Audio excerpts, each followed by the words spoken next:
I got off the highway north of Desert Canyon Station. I was driving with my headlights off, just stars for navigation. My telescope, my notes, and my ham sandwiches and coffee. Sometimes you must be all alone, there ain't no way to not be. I was thinking about Tanya, how things had rearranged and everything had gone full circle. We were back to being strangers. She was with a man named Neil now, that's all I knew about it. But I was happy she was happy, real happy that she'd found it.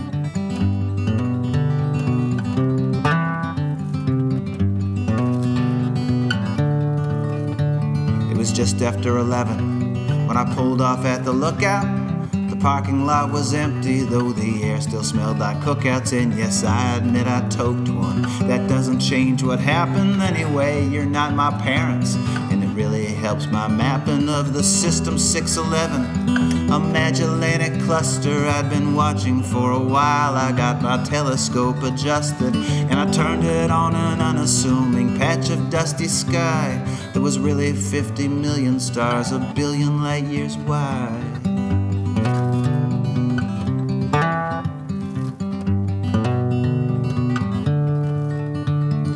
All at once it felt as if time had been suspended, and a vision poured into me like a bottle been upended. I was filled with revelation, both infinite and finite, that filtered down the telescope and coded in the starlight. It said truth is not immutable, itself is a dimension.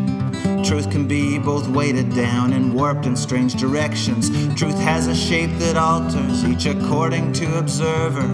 Sometimes you must be close to it, sometimes you must be further. Truth can bend and truth can break, depends on how you ask it.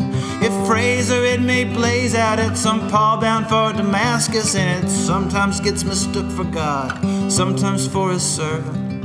It both exists and doesn't, like a star that's not observed yet. All at once returned my thoughts to System 611, still twinkling down the telescope into my mind from heaven. And I stood there looking upward as the darkness turned to dawn, and received that strange transmission till finally it was gone.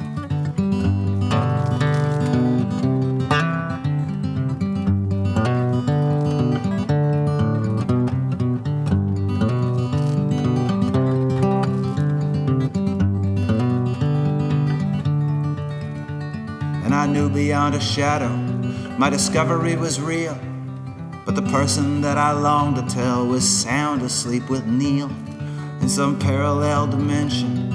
Maybe Tanya was still mine.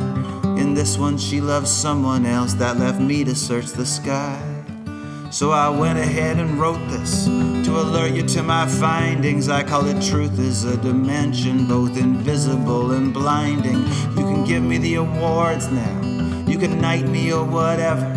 I got nothing going on now, me and Tanya aren't together. Oh, go ahead and laugh at me and all of my conclusions, symposiums and seminars and think tank institutions. You may even talk to Tanya.